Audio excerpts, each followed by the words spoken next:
Hello दोस्तों, जैसा कि आपको पता है कि मैं भी एक मेडिकल स्टूडेंट हूं और आप लोग के सामने अलग अलग तरह की वीडियो जो आपके बेनिफिट के लिए हैं, बेनिफिशियल है, आपके लिए बेनिफिशियल है, उस तरह का वीडियो बना करके लाते रहता हूं आपके सामने। जैसे कि पिछली दफ़ा मैंने एक्सप्लेन कर रहा था कि बीएचएमएस और एमबीबीएस किस तरह से दोनों डिफ़र है, अलग कैसे है दोनों। उसी चीज़ को आज हम कंटिन्यू करते हैं।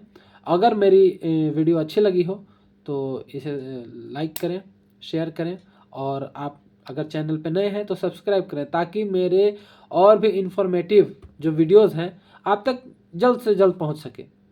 अगर आप सब्सक्राइब नहीं करेंगे तो देर हो जाएगी।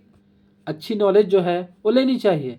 एक समझदार इंसान का पहचान क्या है कि जो नॉलेज आपको कहीं से मिल रहा है तो उसको आप लें।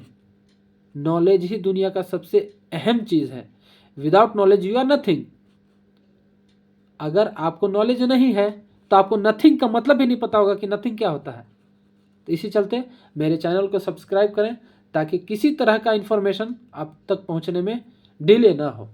आप हमेशा अपग्रेडेड रहें, खुद को अपग्रेड करते रहें। आज एक स्टेप पे हैं, कल उससे ऊपर के स्टेप पे चढ़ें, नेक्स्ट उसके ऊपर स्टेप पे चढ़ें। मेडिसिन एक बहुत बड़ा, बहुत ब्रॉड फील्ड है।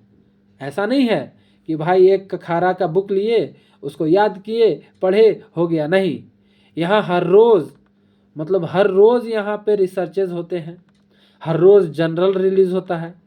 अगर आप मान लीजिए कि फोकस नहीं रहेंगे, फोकस्ड अपने करियर पे नहीं रखेंगे, अपने फील्ड पे नहीं रखेंगे तो क्या होगा?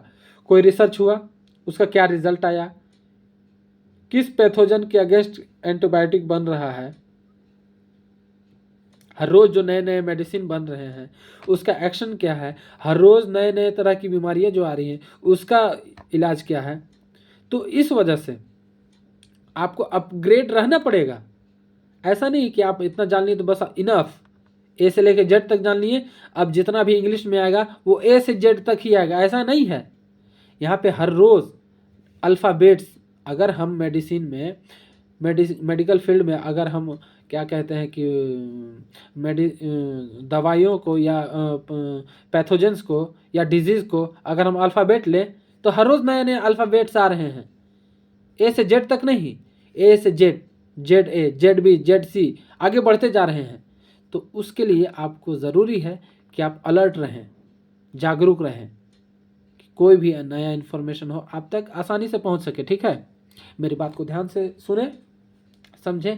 अगर कहीं कोई दिक्कत है तो मुझे कमेंट करें, बिना झिझक मैं आपके क्वेश्चन का आंसर देने के लिए तैयार हूँ 24 घंटा। ठीक है, तो बात हम लोग कहाँ तक छोड़ कर रखे थे कि बीएचएमएस वर्क कैसे करता है, ये तो मैंने आपको बता चुका है कि बीएचएमएस वर्क कैसे करता है। यानी कि अगर हम रिवीजन के तौर पे इस बात को लें कि अगर आपको बुखार है तो जो आप मेडिसिन लिए उसमें ये प्रॉपर्टी है कि आपके बुखार को पहले इंक्रीज करेगा, जितना आपका बुखार का लेवल है वो इंक्रीज करेगा।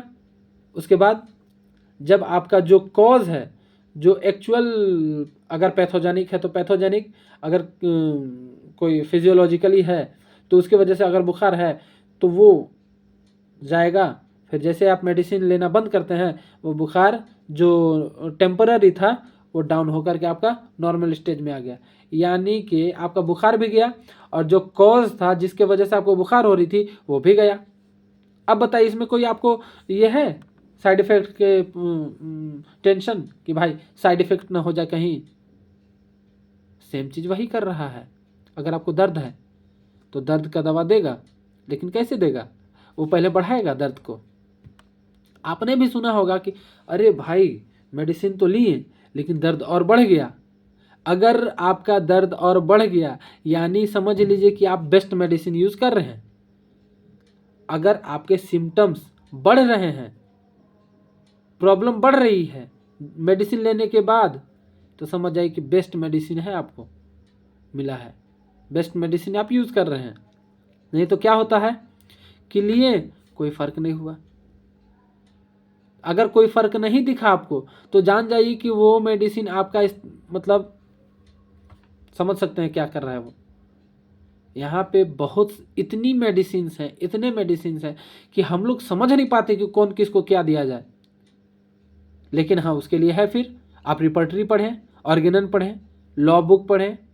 लॉ बुक जब पढ़ेंगे तो आपको पता चलेगा कि हाँ भाई, ये प्रॉब्लम में 4 मेडिसिन है। मैटेरिया मेडिका का अगर आपको नॉलेज हो गया तो आपको तो पता है कि कौन से सिम्टम्स में कौन सा आपको मेडिसिन देना है। अब वहाँ से 4 सपोज दैट 4 मेडिसिन कलेक्ट किए, फिर जब कलेक्ट किए तो वहाँ पर क्या कहते हैं कि आपको ऑर्गेनन करेगा कि कैसे इंसान को चेक करना है, कैसे उसका फिजिकल लेना है, ठीक है, उससे बात कैसे करनी है, उसके बारे में जानना कैसे है। रिपर्टरी आपको हेल्प करेगा कि कौन सा मेडिसिन उसको देना है। तो बहुत चीज़ें हैं होम्योपैथी में। आप मुझसे जुड़े रहें ताकि मैं आपको ज़्यादा से ज़्यादा इन्फॉर्मेशन दे सकूं। ऐसा ना हो कि भाई बहुत देर हो जाए। इस चलते मेरे चैनल को सब्सक्राइब करें अगर नए हैं। तो आज के लिए इतना ही, बाकी इसको हम और कंटिन्यू करेंगे। आप मेरे वीडियो को देखते रहें। Thank you very much.